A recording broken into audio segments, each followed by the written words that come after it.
तर का नंदा बोट्टे जय भीम नवोदय आहे. तुम्हाला तर माहितीच आहे की आपण 3 महिन्यापर्यंत ग्रंथपठणाचे डेली ब्लॉग टाकणार आहे. तर आपल्या ग्रंथपठणाचा दिवस आहे 18वा.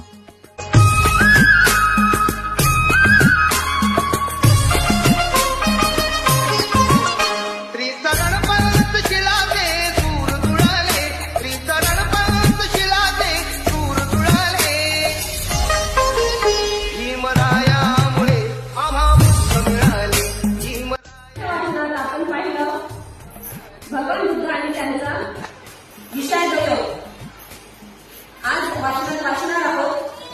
ब्रह्मसभापती सुवार्ता जाहीर करतो.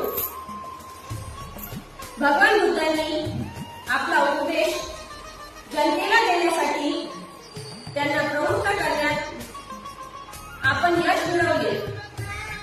हा विचार मनात घेऊन ब्रह्मसभापती अतिशय आनंद झाले. ब्रह्मसभापतींनी भगवान बुद्धांना वंदन केले व भगवंतास प्रदक्षिणा घातली आणि त्यांच्याकडे एका वरून पाहून ब्रह्मसभापती निघून गेले. परत जाताना